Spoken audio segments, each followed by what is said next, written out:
Assalamualaikum warahmatullahi wabarakatuh.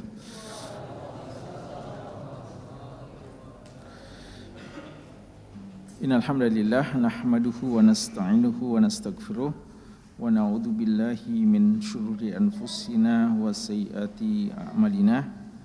May yahdihillahu fala mudhillalah wa may yudlil fala hadiyalah. Wa asyhadu an la ilaha illallah wahdahu la syarikalah wa asyhadu anna Muhammadan abduhu wa rasuluh. Allahumma shalli ala Muhammadin wa ala alihi wa sahbihi wa man ihtada bi hadihi wastanna bi sunnatihi ila yaumiddin, amma ba'd.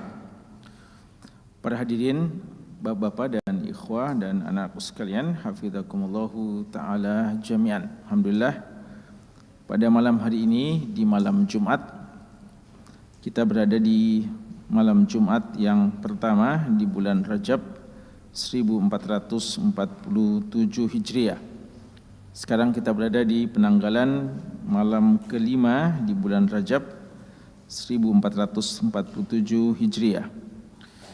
Dengan izin Allah dan taufiknya, kembali kita berkesempatan mengisi malam yang mulia ini dengan memperbanyak salam dan salawat kepada Nabi kita yang tercinta Rasulullah Muhammad SAW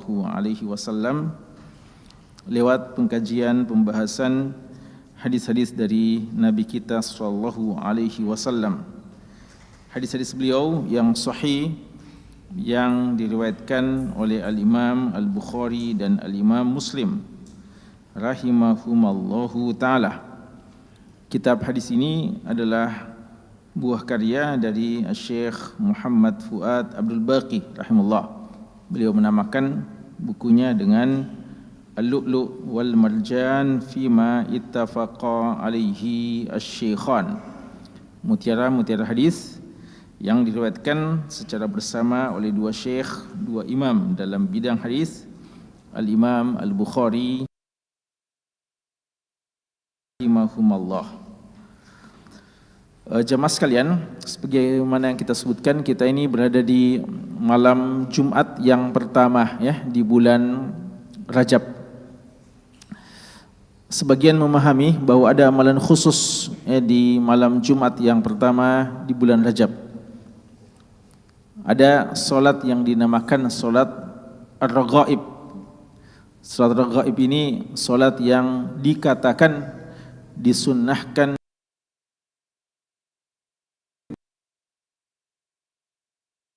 pertama di bulan Rajab dan didahului dengan amalan puasa sunnah di hari Kamisnya. Tapi para ulama kita telah menjelaskan, para ulama-ulama hadis kita telah menjelaskan bahwa seluruh hadis-hadis yang berkaitan dengan salat Ar-Raghaib, hadis-hadisnya tidak sahih, bahkan sebagiannya palsu, dan bahkan sebagaimana yang pernah kita sebutkan bahwa amalan-amalan khusus yang dikerjakan di bulan Rajab yang disebutkan dalam sebagian hadis maka tidak didukung dengan periwayatan-periwayatan yang valid yang bisa dipertanggungjawabkan penisbatan. Oleh karenanya, kesimpulan tentang bulan Rajab ini adalah bulan haram, bulan yang mulia, bulan yang amal-amal soleh dilipat gandakan di sisi Allah, sebagaimana amal-amal dosa juga dilipat gandakan hukumannya.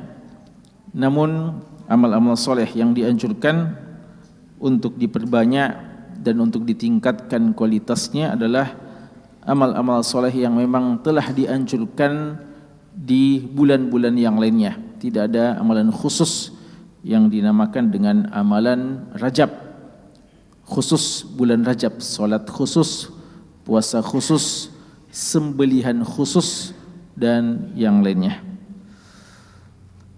Jamaah sekalian, juga ya perlu untuk kita bersyukur kepada Allah ya atas nikmat iman dan nikmat pemahaman ilmu yang benar.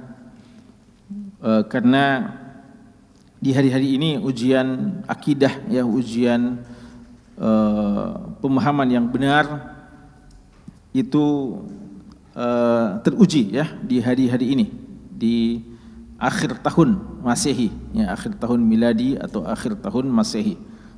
Kita sekarang sudah berada di 25 Desember ya, 25 Desember. Tadi belajar atau tidak belajar? Libur atau tidak libur tadi? Tadi berdua tetap belajar. Iya. Tidak ada libur di hari 25 Desember. Tidak ada. Ya, alhamdulillah. Memang demikian ulama kita menyebutkan bahwa kita melewati hari-hari yang semacam ini sebagaimana biasanya. Kita perlakukan sebagaimana biasanya, tidak ada keistimewaan karena memang dia adalah milik umat yang lain. Dan pun sebenarnya ya, kalau kita mau jujur atau kita mau lebih ilmiah dalam masalah ini, sebagaimana kata Syekhul Islam Ibnu Taimiyah rahimahullahu taala, bahwa bid'ah dalam merayakan Natalan, bid'ah dalam merayakan tahun baru itu dua kali kesalahannya. Kesalahan pertama ketika kita mengikuti atau mau ikut-ikutan dengan orang yang di luar agama kita. Kesalahan keduanya karena mereka yang kita katakan umat Nasrani umpamanya, kalau kita menelusuri syariat mereka terdahulu yang dibawa secara murni oleh Nabi Isa alaihissalam, itu tidak ada juga ajaran yang semacam ini. Tidak ada Natalan, tidak ada tahun baru. Ini bid'ah juga pada ajaran mereka. Ya, maka ketika kita melakukan atau ikut menyebarluaskan atau ikut berpartisipasi dalam semacam ini, berarti kesalahan kita pada dua kali. Kesalahan pertama mau mengikuti tasyabuh kepada mereka. Yang kedua, apa yang mereka lakukan pun ini bukan yang disyariatkan. Ya. Kalau dahulu Nabi kita SAW ketika melihat orang Yahudi melaksanakan puasa waktu beliau berada di Madinah, itu puasa apa? Puasa Asyura. Dan itu memang dianjurkan pada umat Yahudi ya, dahulu ya, di masa Nabi Musa alaihissalam. Memang adalah bagian syariatnya, bukan bid'ah dalam syariat Yahudi. Memang demikian disyariatkan. Maka Nabi kita juga sallallahu alaihi wasallam mensyariatkannya, tapi beliau tidak ingin persis dengan mereka. Maka untuk tidak persisnya, beliau menganjurkan kepada umat Islam agar tambah puasanya, puasa Tasu'a juga, agar kita tidak terlalu persis dengan mereka. Ya.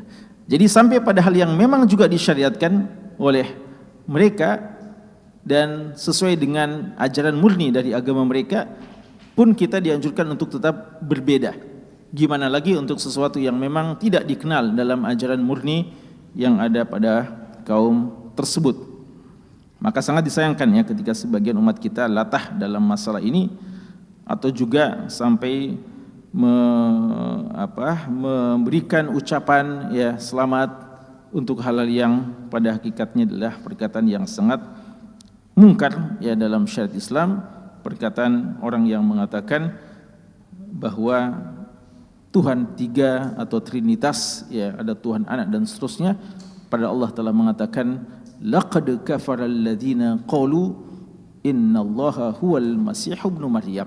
Ya, telah nyata kekafiran orang yang mengatakan Al-Masih ibnu Maryam. Ala kulli hal, semoga Allah senantiasa menjaga kita dan menjaga keluarga kita, umat kita dalam hal ini. Dan ujiannya belum selesai ya.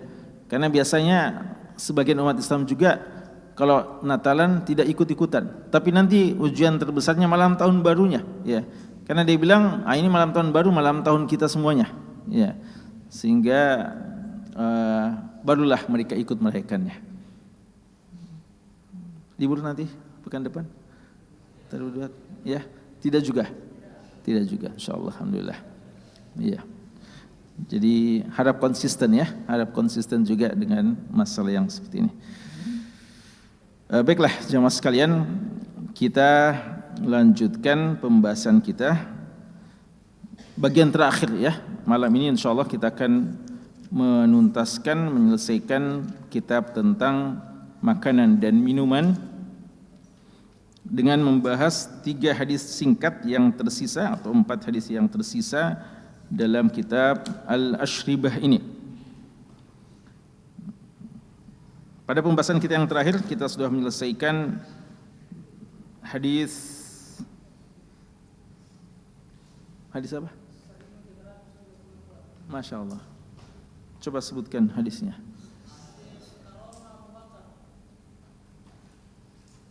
Apa? Karam Abu Bakar. Gimana itu? Bagaimana itu?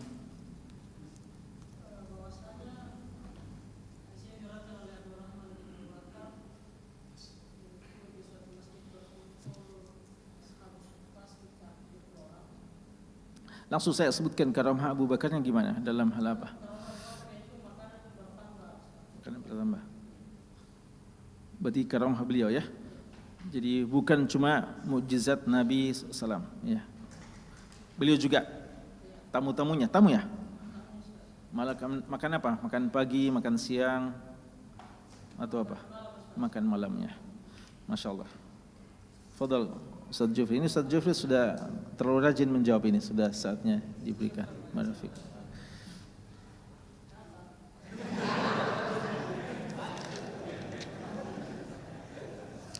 Taib. Iya. Sudah jawab semuanya atau masih yang tersisa dari hadis yang terdahulu?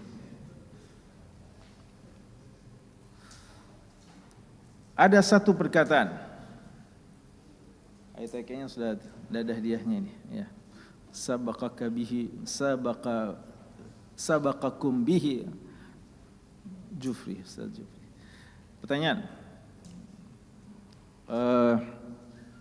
Siapa yang diamanahkan oleh Abu Bakar radhiyallahu anhu untuk melayani tamu-tamunya? Ya, Iding. Ya. Istrinya. Saja. Beliau telayani atau tidak? Beliau suguhkan makanan atau tidak? Beliau berikan. Tamu-tamunya makan? Tunggu siapa? Siapa? Abu Bakar radhiyallahu anhu.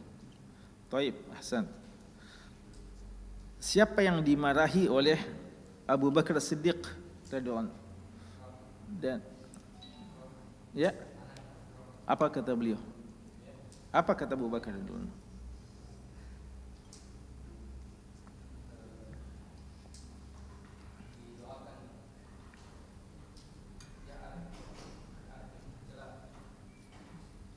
Taib. Ya, cukup. Sudah betul antum jawab. Tidak usah sebutkan antum hadir tidak hadir. Nah. Sudah bagus tadi jawabannya antum. Antum mau tambah dengan ini justru tidak bagus nanti. Nah. Taib, terakhir.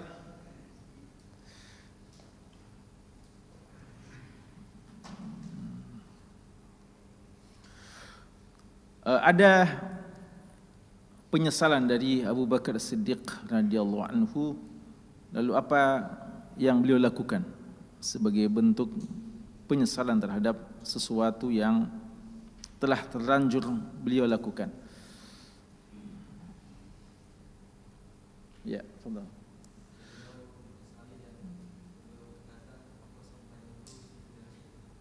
Apa beliau sumpah? Sumpah apa beliau?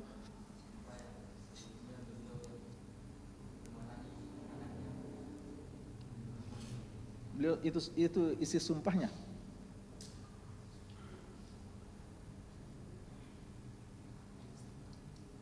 Ada sumpah beliau yang beliau langgar. Kalau beliau memarahi anaknya dengan marah-marah seperti itu kurang etik, kurang pantas mungkin. Tapi tidak ada konsekuensi hukumnya, ya. Dalam artian tidak sesuatu. Ada isi sumpah beliau yang beliau langgar akhirnya. Ya. Tidak mau makan. Dan akhirnya beliau makan. Berarti apa yang harus beliau lakukan? Ya. beliau membayar apa? Apa istilahnya? Kafarat, ya, kafaratul yamin. Ya. Gitu ya? Baik. Ya, cukup ya. Kita masuk ke hadis-hadis selanjutnya. Kita insyaallah selesaikan hadis-hadis ini.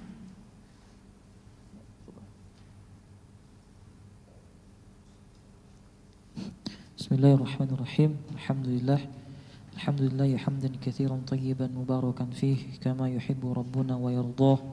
Wa sallallahu ala nabiyyina Muhammadin wa ala alihi wa ashabihi ajma'in. Amma ba'd. Allahumma ighfir li wal muallif wal ustadz wal mustami'in jami'an. Qala al muallif rahimahullahu ta'ala wa nafa'ana Allahu bihi wa bi'ulumihi fid darain. Babun fadilatil muwasati fi at-ta'amil qalil wa anna ta'amal itsnaini yakfi ats-tsalatsa wa nahwa dhalik. Hadits Abi Hurairah radhiyallahu anhu annahu qala Rasulullah sallallahu alaihi wasallam ta'amul itsnaini kafi ats-tsalatsa wa ta'amu ats-tsalatsati kafi al-arba'ah. Babun al-mu'minu ya'kulu fi mi'an wahidin wal kafiru ya'kulu fi sab'ati am'a. Hadits Ibnu Umar radhiyallahu anhuma qala Rasulullah sallallahu alaihi wasallam innal mu'mina ya'kulu fi mi'an wahidin wa innal kafir awil munafiqa ya'kulu fi sab'ati am'a. Hadits Abi Hurairah radhiyallahu anhu anna rajulan kana ya'kulu katsiran fa aslama fa kana ya'kulu aklan qalilan فذكر ذلك للنبي صلى الله عليه وسلم فقال إن المؤمن يأكل في معن واحد والكافر يأكل في سبعة أمعاء. باب لا يعيب الطعام. حديث أبي هريرة رضي الله عنه قال ما عاب النبي صلى الله عليه وسلم طعاما قط إن اشتهاه أكله وإلا تركه. Nah, ahsan. Ya, kita mulai dengan babu fadilati al-muwasah. Bab tentang keutamaan al-muwasah. Ya, muwasah itu sifat semacam solidaritas, ya. Atau juga kadang diartikan sebagai perhatian atau empati kita terhadap keadaan saudara kita. Fit ta'amil qalil, terhadap makanan yang sedikit. Wa anna ta'amal isnini, dan bahwasanya makanan yang sebenarnya peruntukannya untuk dua orang yakfi as-salasah, kadang itu cukup untuk dikonsumsi oleh tiga orang. Wa nahwi dzalik, dan yang semacamnya. Cuma satu hadis dalam bab ini, yaitu hadis Abu Hurairah radhiyallahu anhu, hadis ke-1333. Hadisu Abi Hurairah radhiyallahu anhu annahu qala. Hadis yang datang dari sahabat yang mulia Abu Hurairah radhiyallahu anhu, beliau mengatakan, qala Rasulullah sallallahu alaihi wasallam, Rasulullah sallallahu alaihi wasallam bersabda, ta'amul isnaini, makanan dua orang itu kafi as-salasah, mencukupi untuk tiga orang. Wa ta'amus salasah, dan makanan yang tiga kafil arba'ah, cukup untuk empat, ya. Ya, kalau dalam judul babnya hanya dikatakan wa nahwi dzalik, ya, kalau dalam hadisnya lebih dirinci lagi. Ya, hadis kita ini jamaah sekalian telah ditunjukkan dan telah dibuktikan, ya, oleh hadis-hadis sebelumnya. Begitu banyak bukti-bukti, baik dari mukjizat Nabi kita sallallahu alaihi wasallam, bahkan dari karamah, ya, sebagaimana yang disebutkan tadi, karamah dari Abu Bakar As-Siddiq radhiyallahu anhu, bahwa makanan yang tadinya peruntukannya cuma untuk berapa orang, tapi kalau dia bisa cukup untuk sekian orang yang hadir pada saat itu. Namun di sini ada hal yang perlu kita cermati, di mana Imam Nawawi rahimahullahu taala sebutkan hadis ini, beliau katakan sifat solidaritas atau sifat perhatian kepada yang lain. Karena hadis ini khos sekalian dalam sebagian periwayatannya disebutkan bahwa utamanya ini pada saat-saat keadaan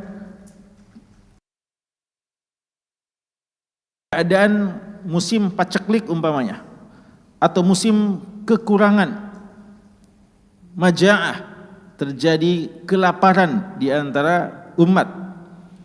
Pada saat itu, ya, dan ini pernah dicontohkan oleh Abu Musa al-Asy'ari dan kaumnya, Asy'ariyun, ya, Asy'ariyun itu yang paling menjadi teladan dalam persoalan at-takaful al-ijtima'i, ya, at-takaful al-ijtima'i. Mereka kalau dalam keadaan yang susah, maka mereka pada mengumpulkan banyak orang, mengumpulkan semua orang, siapa yang punya sedikit apa saja yang ada di rumahnya, kumpulkan. Lalu setelah itu mungkin ada yang punya roti, ada yang punya daging, ada yang punya, ya kalau kita mungkin ada yang punya tempe, ada yang punya sedikit nasi. Pokoknya semua pada mengumpulkan, lalu nanti dimakan bersama-sama. Mungkin kalau sebagian makan di rumah masing-masing cuma nasi saja, tidak ada lauknya, tidak cukup. Dan ada yang mungkin cuma tempe saja atau ikan saja, tidak ada nasinya, tidak cukup. Bahkan mungkin dia cuma punya untuk satu piring saja untuk di rumahnya, padahal di rumahnya mungkin ada beberapa orang. Tapi ketika dikumpulkan semuanya, berkah jamaah itu makin terbukti, ya. Dan ini utamanya dalam keadaan-keadaan yang semacam itu, ya, dalam keadaan-keadaan yang semacam itu, tapi juga dengan syarat dimakan secara berjamaah, artinya bersama-sama, ya, bersama-sama. Dan makan berjamaah di sini artinya kumpul bersama-sama, makan bersama-sama. Dan biasanya makan dengan penampan yang satu, ya, seperti qas'ah atau sahfah, ya. Kadang dengan penampan yang satu mereka mengerumuni makanan tersebut, atau masing-masing mungkin punya tempat, ya, kalau seperti kita kadang piring dan sebagainya. Tapi ada hidangan yang dihidangkan, lalu mungkin saling memberi dan saling memanfaatkan juga, ya. Selama dia berkumpul, maka itu dinamakan makan bersama-sama, makan berjamaah. Dalam hadis dikatakan ijtami'u ala ta'amikum, makan, kumpullah pada makanan-makanan kalian atau tempat makan kalian. Karena sebagian sahabat pernah mengeluh dan mengatakan akalna walam nashba, kami makan tapi tidak kenyang-kenyang, ya. Lalu dikatakan boleh jadi atau mungkin kalian makan sendirian. Lalu mereka bilang betul wahai Rasulullah. Maka Rasulullah menyuruh mereka kumpul pada makanannya, hidangannya, lalu dimakan secara berjamaah. Dan ini satu dari sekian banyak bukti keberkahan, ya, dari berjamaah itu, ya, keberkahan dari berjamaah. Mungkin ada yang bertanya, apakah makanan 2 bisa cukup 3? Makanan 3 bisa cukup 4, bahkan dalam sebagian riwayat mungkin 2 kali lipat. Apakah makna cukup ini artinya makanan yang tadinya cuma 2 lalu akan bertambah ketika berkumpul, atau sebenarnya tidak bertambah tapi semua yang merasa cukup-cukuplah, ya. Artinya semua sudah merasa kenyang, merasa puas, walaupun pada hakikatnya makanan tidak bertambah, tapi dia merasakan keberkahan dan kekuatan dengan makanan yang seadanya karena keberkahan berjamaah itu. Sebagian ulama kita mengatakan yang semacam itu, ya. Sebenarnya makanannya tidak bertambah, tapi keberkahan kebersamaan menjadikan kita sudah merasa cukup, ya. Karena kadang kalau sekalian memang jamaah itu adalah kekuatan. Biasa orang, ya, sebagian kita mungkin kalau dia masing-masing sholat, dia merasa lemah, ya.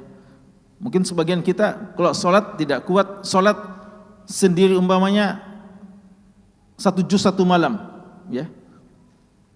Tapi ketika kita berjamaah, ya, pada bulan Ramadan umpamanya, Kita bisa. Ya. Sebagian kita kadang tidak terbiasa bangun sholat lail, tapi ketika dia mabit bersama saudaranya, ada kekuatan, ada energi ibadah pada saat itu. Kenapa? Apakah ada riya, ya, mau dilihat temannya Pak? Dia bilang tidak, ya. Tapi memang itulah berkahnya jamaah. Jamaah menjadikan kita merasa cukup dengan sesuatu yang seadanya saja. Itu kemungkinan pertama. Dan kemungkinan kedua, tidak mustahil makanan itu memang bertambah. Tidak mustahil makanan itu bertambah. Sebagaimana yang disaksikan sendiri oleh para sahabat. Kenapa dikatakan makanan bertambah? Makanan bertambah karena mereka makan dan mereka makan tidak berkurang-kurang makanan itu. Kalau tidak berkurang-kurang padahal mereka makan, berarti ada penambahan. Ya. Jadi tidak mungkin mereka makan tidak berkurang. Dan ini makanan tetap ada, bahkan berkali lipat dalam riwayat yang kita sudah baca yang lalu. Dan ini bukan sesuatu kemustahilan, ya, bukan satu kemustahilan. Jika kita meyakini hal tersebut, ya, jika niat kita ikhlas membantu saudara kita dan kita yakini hal tersebut. Makanya jamaah sekalian, kadang memang dalam syariat ini tidak boleh kita mengandalkan logika belaka, ya. Kita bilang kalau seperti ini saya makan ya. Makanya sebagian sahabat kalau mereka makan ini seadanya saja. Gimana lagi kalau mereka baru mau makan dan mungkin keluarga kecilnya 3 orang umpamanya, masih ada keluarga kecil umpamanya, istri dengan 1 anak, makanannya seadanya saja. Lalu ketika mereka mau makan, tiba-tiba ada yang meminta dari saudaranya, bos sangat butuh juga, tidak punya makanan sama sekali. Logika sederhana kita, akal-akalan kita bilang 3 saja ini untuk kami bertiga saja tidak cukup. Datang lagi yang minta. Namun kalau kita tulus ikhlas mau membantu, maka berlaku pada kita hadis ini. Ta'amus salasah kafi al-arba'ah. Ya, makanan yang 3 orang itu bisa cukup 4 orang. Kita yakin dengan hadis tersebut dan keberkahan akan datang kepada kita. Ya, jadi perlu meyakini hadisnya, ikhlas, dan keberkahan jamaah akan kita dapatkan. Ya. Makanya juga kadang kalau makan berjamaah itu masih ada sisanya kadang, ya. Karena itulah keberkahannya. Kalau di tadi dua biasa banyak sisanya atau kurang-kurang selalu, cukup selalu atau kurang-kurang selalu. Nah, habis ya, masya Allah. Berkah juga itu, insya Allah. Kalau habis itu juga berkah, ya. Karena keberkahan itu boleh jadi pada bagian yang paling terakhirnya, ya. Kemudian, kawan sekalian, bab yang selanjutnya, bab al-mu'min, seorang mukmin ya'kulu fi mi'an wahid. Seorang mukmin itu makan dengan 1 usus. Wal kafiru ya'kulu fi sab'ati am'a. Adapun seorang kafir makan dengan 7 usus.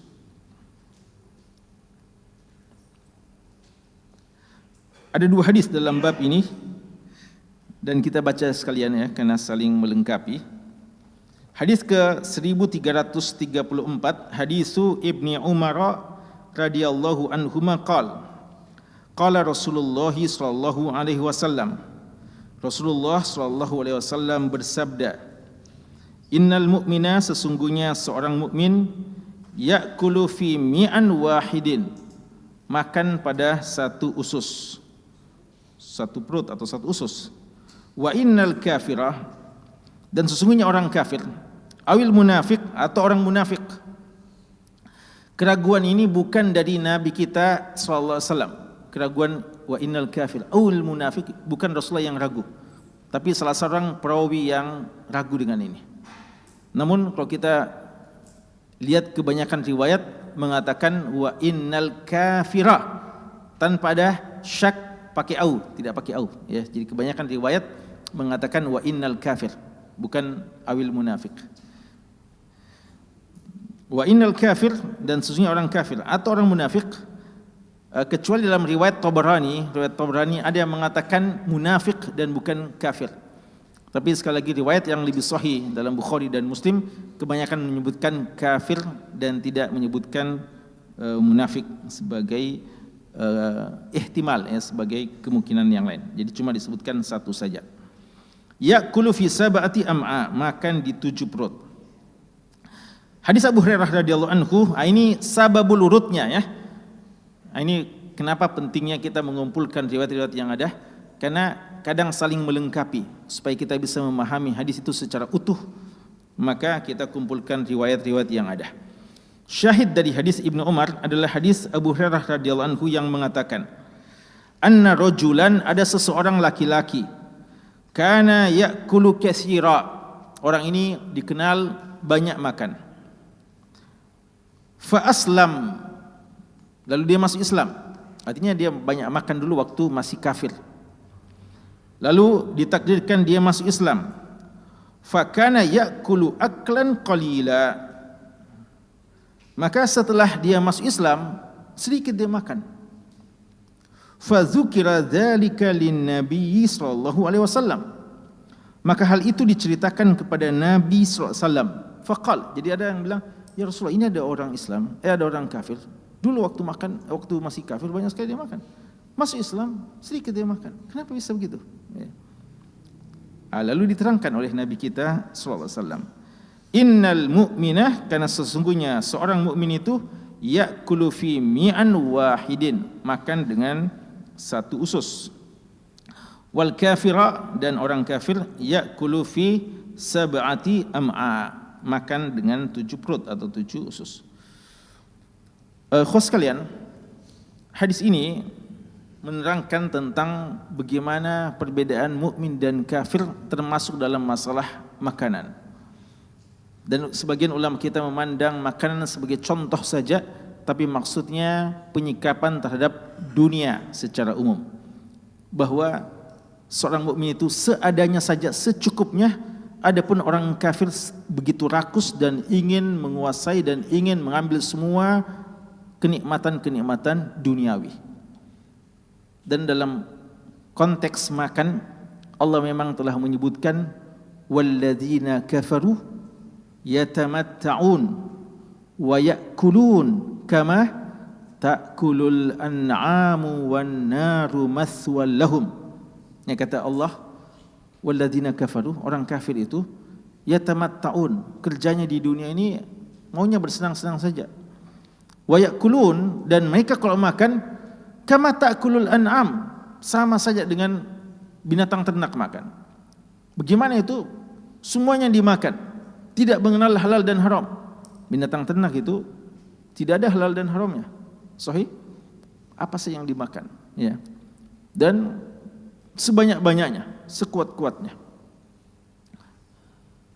Dan orang kafir kesempatannya makan semacam ini sepuas-puasnya di dunia saja. Nanti di hari kiamat wan naru mathwal lahum, nanti di hari kiamat neraka baginya. Dan di neraka laysa lahum ta'amun illa min dhari'. Ya, kalau di neraka tidak ada makannya kecuali makanan-makanan yang berduri, pohon zakum dan yang lainnya, waliyadzubillah. Ya. Maka ikhwas sekalian, ini contoh makanan tapi sebenarnya penyikapan terhadap dunia secara umum. Kisahnya, sababun nuzulnya, sababul urutnya, ada seorang yang kafir mendatangi Nabi kita sallallahu alaihi wasallam dijamu. Dan waktu itu dia mau minum susu. Diperahkan untuknya susu dari 1 kambing. Habis susu diperah dari 1 kambing, masih mau. Cari kambing kedua, diperahkan lagi, belum cukup. 1 orang ini. Cari kambing ketiga, diperahkan baginya susu, minum lagi, belum cukup. Maka tambah lagi kambing keempat, sampai 7 kambing. Ya, 7 kambing.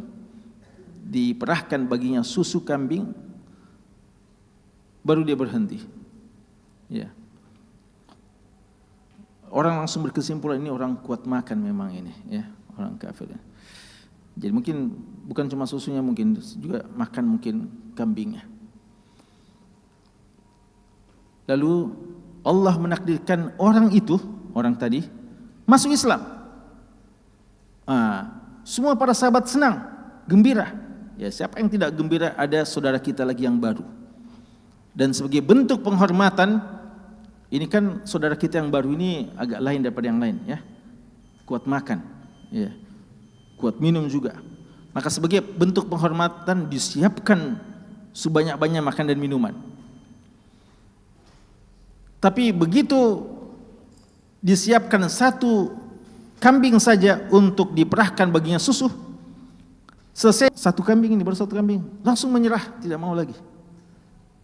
Lalu para sahabat heran, ya, kemarin ini 7 kambing kuat, ya, ini baru satu kambing sudah menyerah. Mungkin ada bilang, oh sudah malu-malu mungkin, ya, karena sudah jadi sahabat juga ini, ya. Kalau kemarin kan masih orang kafir. Dilaporkan kepada Nabi SAW, gimana ini Rasulullah? Diceritakan.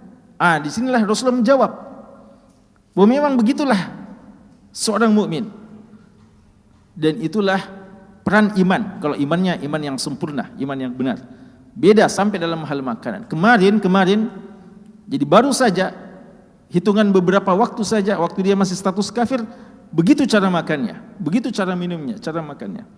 Begitu dia muslim dengan keimanan yang benar, berubah seketika segala sesuatu, termasuk dalam masalah makannya. Artinya tidak usah diherankan, begitulah muslim dan mukmin, atau begitulah iman dan Islam menuntun seseorang pada akhlak dan adab yang terbaik, termasuk dalam masalah makanannya. Begitu riwayat yang sahih tentang ini, dan ini yang disebutkan dalam hadis Abu Hurairah radhiyallahu anhu. Cuma sebagian ulama kita mengatakan, namun prakteknya dalam kehidupan sehari-hari kita kadang mendapati ada seorang yang beriman, orang Islam, makannya jauh lebih banyak daripada seorang kafir, malas makan, ya, sedikit makan. Gimana ini? Ya. Ada yang mengatakan itu menunjukkan bahwasanya keimanan ini belum sempurna. Dan ini orang kafirnya orang kafir yang keluar dari kebiasaannya orang kafir, ya. Dan dalam menghukumi sesuatu, menghukumi kebanyakan atau menghukumi yang kasuistik sifatnya dalam menetapkan sesuatu, apakah dilihat kebanyakannya atau person-person kebanyakannya. Ya, kalau kita bilang orang kafir itu tidak berjenggot, jangan bilang ada juga seret yang berjenggot. Iya, kita bilang maksudnya kebanyakannya gitu, ya. Dalam istilah kaidah usulnya, al-hukmu bil ghalib wan nadir la hukma lahu. Dalam menetapkan hukum itu dilihat yang kebanyakannya dan yang jarang-jarang, yang pengecualian itu tidak ditetapkan dari hukum. Jadi seperti tadi, kalau ada kadang orang kafir yang mungkin makannya sedikit, ya, tidak rakus dan tidak sembarang dia makan, itu pengecualian. Tapi kita maksudkan kafir ini yang dalam hadis ini maksudnya kebanyakannya orang kafir seperti itu, ya.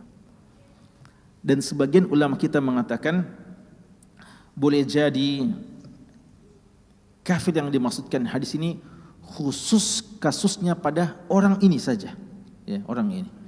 Jadi tidak berlaku secara umum. Ada yang mengatakan seperti itu.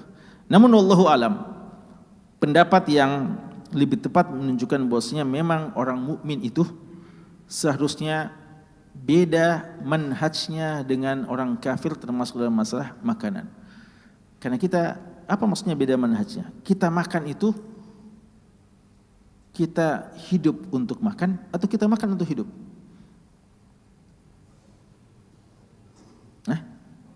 Makan untuk hidup. Jadi hidup kita bukan untuk makan, ya. Tapi kita makan untuk hidup dan hidup kita untuk ibadah kepada Allah Subhanahu wa taala. Jadi dia hanyalah wasilah saja, ya. Makanya Nabi kita sallallahu alaihi wasallam dalam hadis Tirmizi, ya, hadis Miqdam bin Ma'di Karib mengatakan bahwa ma mala'a ibnu Adam wi'aan syarran min batn. Tidak ada hal yang paling buruk yang dipenuhi oleh seorang hamba, anak Adam, anak cucu Adam, maksudnya manusia, lebih buruk daripada perutnya. Dipenuhkan, ya. Bihasbi ibni Adam akalat, ya. Seharusnya bagi seseorang itu cukup baginya akalat, makanan-makanan yang yuqimna sulbahu, ya, yang cukup sekedar untuk menegakkan tulang sulbinya. Fa in kana wala mahalah, fa in kana labud wala mahalah, kalau memang harus, artinya kalau cuma sekedar menegakkan rusuknya saja belum cukup terasa, ya, masih loyo kadang padahal dia mau ibadah umpamanya. Maka Rasulullah mengatakan fasulusun li ta'amihi, atur makanan sepertiga untuk makanan, wasulusun li syarabih, sepertiga untuk minuman, wasulusun li nafasihi, nafas, ya, sepertiga untuk bernafas, ya. Jadi begitu, ya. Kecuali dalam keadaan-keadaan tertentu, ya, seperti hadis Abu Hurairah yang pernah kita bahas, ya. Abu Hurairah radhiyallahu anhu waktu itu susah makan, lalu dapat makan, disuruh makan, Rasulullah makan. Sampai dibilang, ya Rasulullah, kayaknya sudah tidak ada yang bisa masuk sini, ya, sudah penuh dengan makanan, ya. Itu pengecualian, ya, dalam keadaan pengecualian. Dalam keadaan normal seharusnya yang seperti itu. Apatah lagi, ya, ulama mengatakan kalau makanan yang berlebihan itu akan menyebabkan seorang malas, ya, fudulut ta'am, dan menyebabkan dia malas ibadah. Padahal tujuannya dia makan adalah untuk menguatkan diri beribadah. Terakhir, ya, tidak mencela makanan. Nah, ini kita singkat-singkat saja, ya, karena waktu. Hadis Abu Hurairah radhiyallahu anhu qala ma'aban nabiyyu sallallahu alaihi wasallam ta'aman qat. Nabi sallallahu alaihi wasallam tidak mencela makanan sama sekali. Qat itu artinya menafikan hal yang pernah sebelumnya. Adapun kalau menafikan yang sebelumnya dan untuk waktu ke depan menggunakan apa? Abadan. Ya, jadi perbedaan antara qat dan abadan. Kalau qattu itu menafikan sebelumnya, artinya sebelumnya, setahu kita sebelumnya tidak pernah Rasulullah mencela makanan. Adapun kalau abadan artinya selama-lamanya. Walaupun kata-kata qat tidak menafikan bahwasanya itu juga bisa berlaku untuk seterusnya. Lalu gimana? Inishtahahu akalahu. Kalau dia suka, inishtahahu artinya sesuai dengan syahwatnya. Kalau beliau suka makanan itu, maka beliau memakan. Wa illah, dan beliau tidak suka, tarakahu, beliau tinggalkan tanpa mengomentarinya dan tanpa mencelanya. Ini ada penting, ya, dalam masalah makanan, bahwa makanan itu kita makan tanpa boleh mencela. Sebagian ulama kita mengatakan bahwa yang dimaksudkan makanan di sini adalah makanan buatan manusia, bukan yang alami, ya.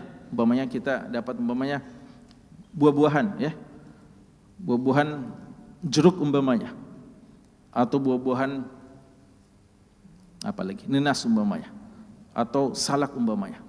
Lalu ditakdirkan kecut, ya. Lalu kita bilang, ih, kecutnya, ya, kecut sekali, ya.